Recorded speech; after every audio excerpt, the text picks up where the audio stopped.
So in this lecture we will see some basic definitions of a random variables. So first one is, what is the statistical independence of random variables? Statistical independence. So when we have two events, let us take A is equal to x less than or equal to x, and we have B event y less than or equal to y. So here x and y are two random variables, x and y are two random variables.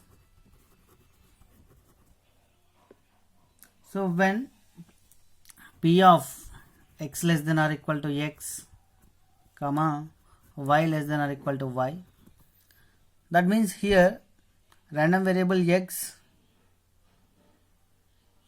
and y, sum of all the values up to x, here sum of all the values up to y is equal to probability of x less than or equal to x and probability of y less than or equal to y. Then we can call both are independent or statistically independent random variables. That means the distribution function, that is joint distribution function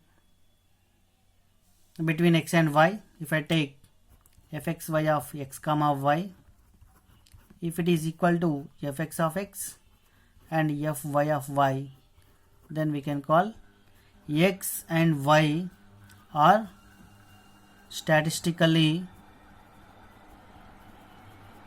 independent. Similarly, if I take dense function, so the joint dense function fy of xy of x comma y is equal to fx of x and fy of y, then we can call both are statistically independent. So from the conditional density function, one can write fx of x by y, that is always equal to fxy of x comma y divided by fy of y. So from this equation we can write fxy of x comma y is equal to fx of x into fy of y. So I can write here fx of x into fy of y divided by fy of y. So here fy of y gets cancelled. So finally I will get fx of x. Now, so from this I can write fx of x by y, the conditional dense function, if it is equal to the probability dense function with respect to x, then we can call both x and y are independent. Here y is not depending on x because fx of x by y, the conditional event, is no more dependent on y, so that we can call x and y are independent. Similarly, if I calculate fy of y by x, that is equal to fxy of x comma y divided by fx of x. So this is always equal to fy of y. So now one can say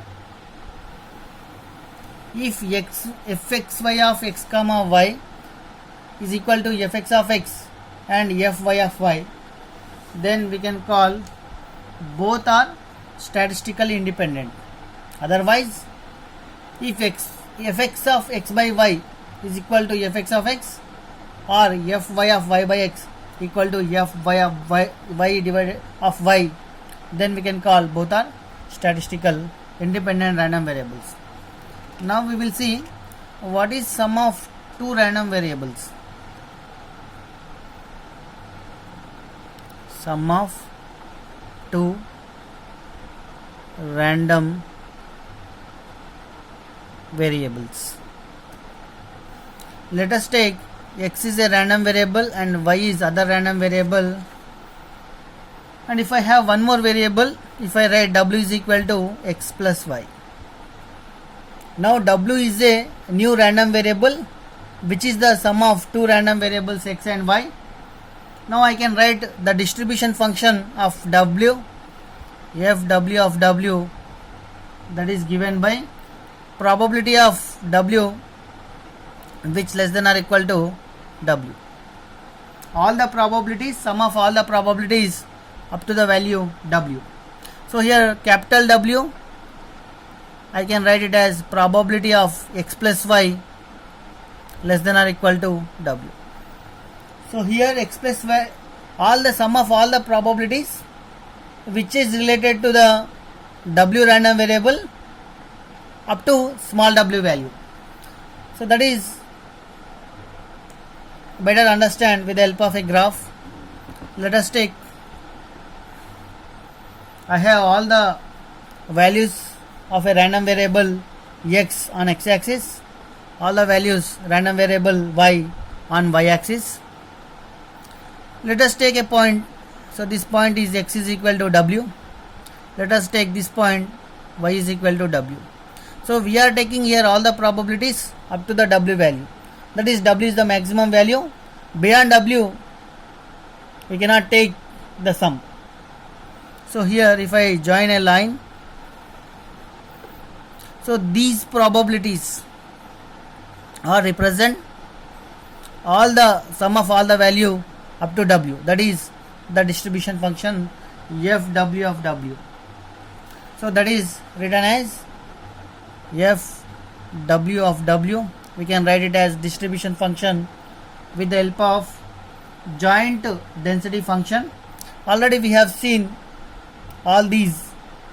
So if you recall previous lectures, so you can find a distribution function with one variable with the help of joint density function, that is given by minus infinite to infinite minus infinite to x fxy of x comma y into dx into dy.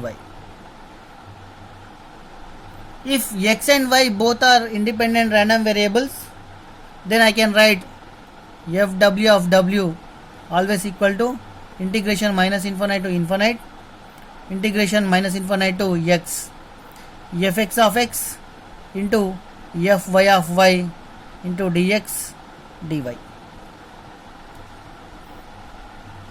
Now I can write separately integration for x and y.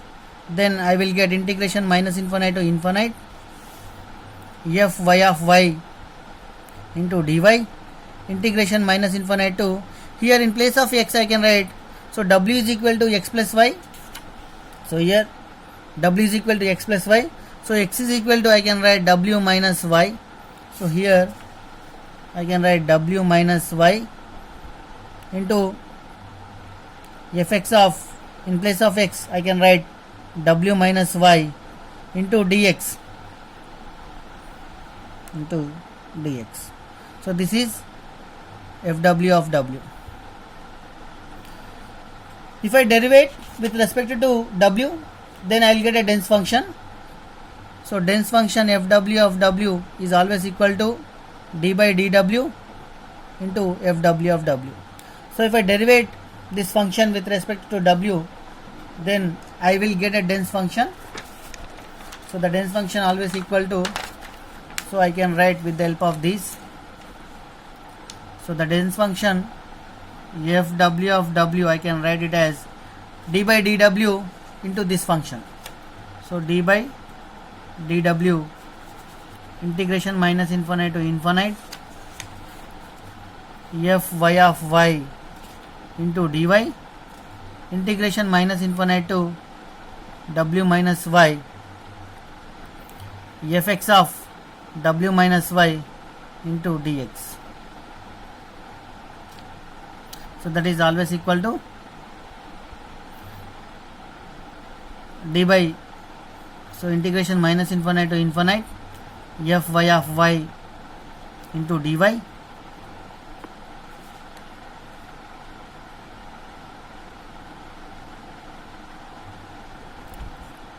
d by dw integration minus infinite to w minus y into fx of w minus y into dx. So one can write x is equal to w minus y from this equation. So x is equal to w minus y. So if I do dx by dw, I will get dw by dw, and this is 0, then I will get 1. So the equation will become fw of w is always equal to integration minus infinite to infinite fx of w minus y into fy of y into dx into dy. Sorry, dx, the value is 1, so I will get dy. So this is the convolution between x and y. So if you recall convolution from the signals and systems, then we can write f w of w always equal to fx of x convolution fy of y. So this symbol is convolution between x and y.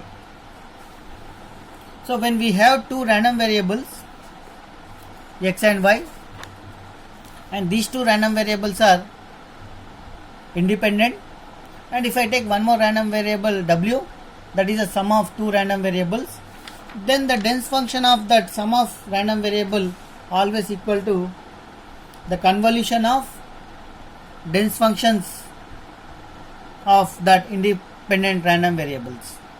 So this is very simple and straightforward formula we have. When w is equal to x plus y, here all our x and y are independent random variables and w is the sum of two random variables. Then the relation between dense functions, that is given by fw of w always equal to fx of x convolution fy of y. So this is the very straightforward formula we have. When we have multiple random variables, sum of multiple random variables.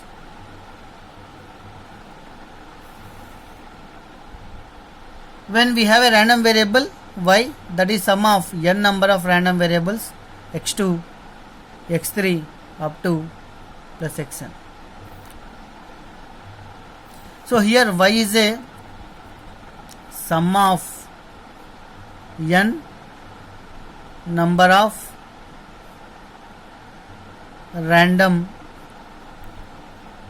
variables, and x1, x2, x3 up to xn, all these are independent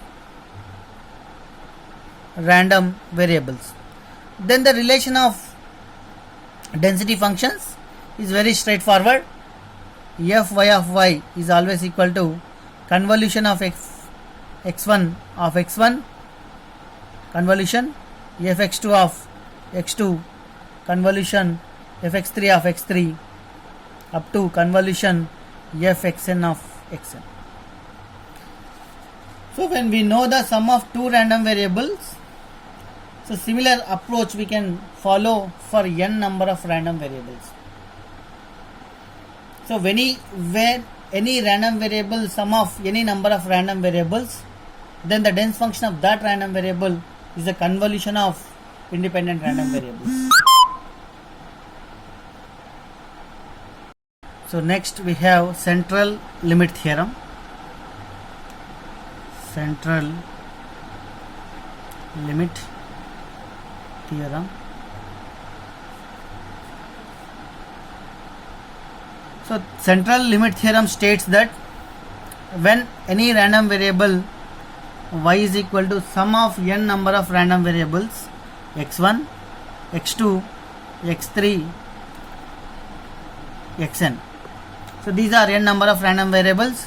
When y is equal to x1 plus x2 plus x3 plus up to xn.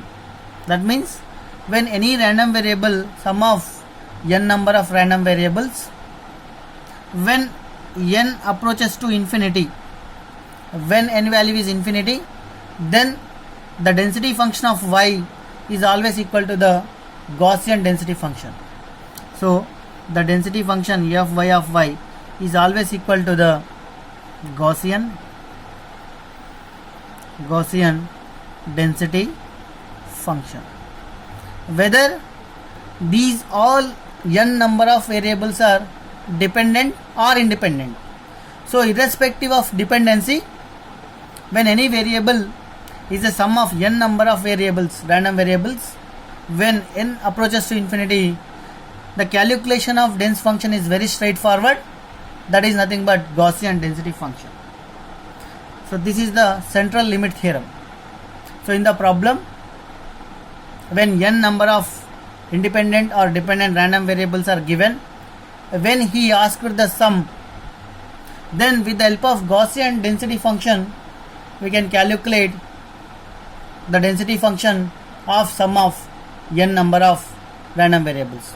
Because Gaussian function is telling that, so the distribution taken over for all x value, that means at minus infinite to plus infinite, the distribution are taken with the help of Gaussian density. That's why when n approaches to infinity, the density function is always equal to the Gaussian density function. Next we have unequal distribution. Unequal distribution.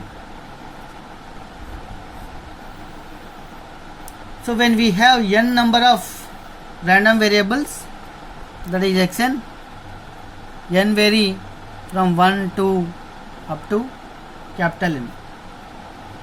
Let us take a random variable y, that is a sum of all random variables x1 plus x2 plus x3 plus up to xn.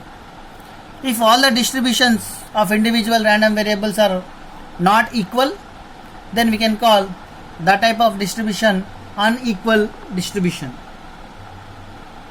So here the mean value of this is always equal to x1 bar plus x2 bar plus x3 bar plus up to xn bar.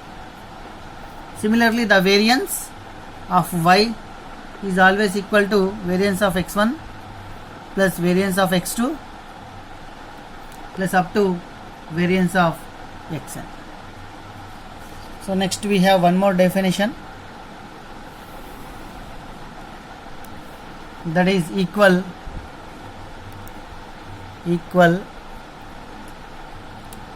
distribution.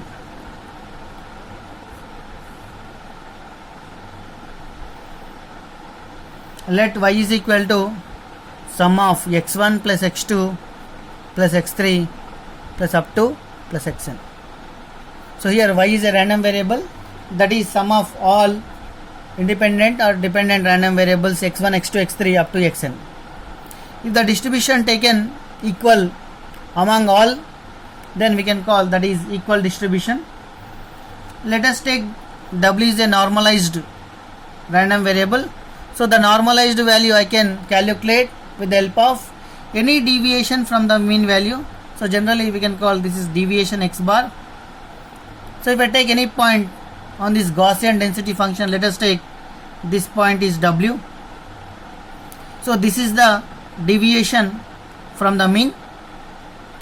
So this deviation I can write it as y minus y bar. Here y bar is the mean value. So the difference from the mean value to y is the deviation. So any deviation divided by standard deviation, already we have seen standard deviation is nothing but sigma y. So here y is the sum of n independent random variables. So I can write y is equal to summation n is equal to 1 to n xn. So if I substitute n values x1 plus x2 plus x3 plus x4 up to xn, I will get. Similarly, y bar is the mean value. So I can write y bar is also equal to summation n is equal to 1 to n xn bar. Similarly, variance I can write sigma y square is equal to summation n is equal to 1 to n sigma xn square. If I substitute all these values here, then I will get w is equal to y is nothing but summation n is equal to 1 to n into xn minus summation n is equal to 1 to n xn bar divided by sigma y. So if I take root, then I will get sigma y. So under root of summation n is equal to 1 to n sigma xn square. So this can be written as w is equal to summation n is equal to 1 to n xn minus xn bar divided by sum of n. If I take outside, then I will get root n into sigma xn. This is the normalized random variable for equal distribution.